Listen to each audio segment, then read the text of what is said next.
8.3 का रेखा एवं कोण चैप्टर का क्वेश्चन नंबर 18 है, जिसमें आपसे कह रहा है कि यदि किसी त्रिभुज का एक कोण माने कोई भी कोण, चाहे आपका एंगल ए या एंगल बी या एंगल सी, अगर एंगल हम ए की बात करते हैं तो angle b plus angle c, या एंगल बी की बात करेंगे तो angle a plus angle c, या फिर एंगल सी की बात करेंगे तो angle b plus angle a है। तो हमको सीधे करके बताना है कि वो त्रिभुज कैसा है, समकोण त्रिभुज है।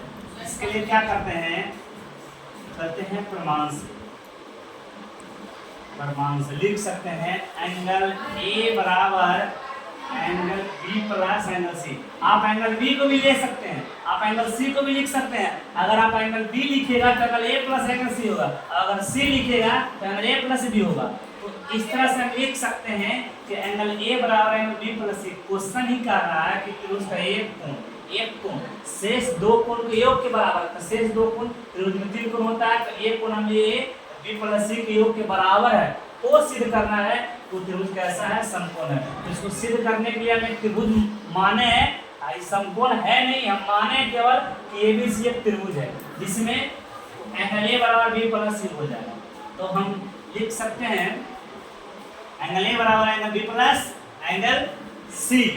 अब त्रिभुज ए बी सी में angle a plus angle b plus angle c बराबर 180 डिग्री। कैसे, त्रिभुज के तीनों कोणों के योग से, हमें पता है कि त्रिभुज के तीनों कोणों का योग जो होता है 180 डिग्री के बराबर होता है। तो एंगल ए है जो बी प्लस सी के बराबर है, एंगल ए है जो एंगल बी प्लस सी के बराबर, तो लिख सकते हैं एंगल ए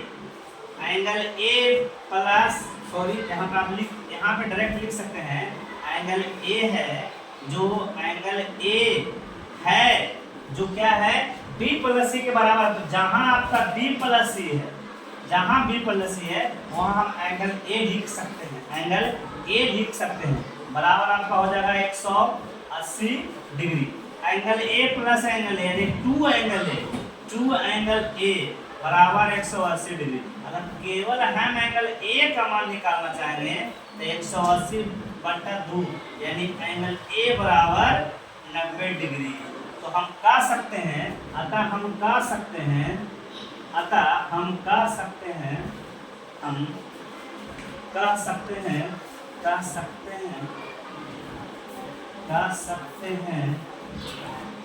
कि यदि किसी त्रिभुज का एक कोण 90 डिग्री हो तो वह त्रिभुज समकोण होता है।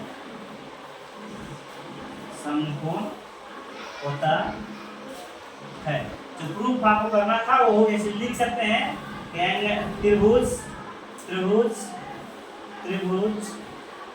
ए बी सी एक समकोण त्रिभुज है,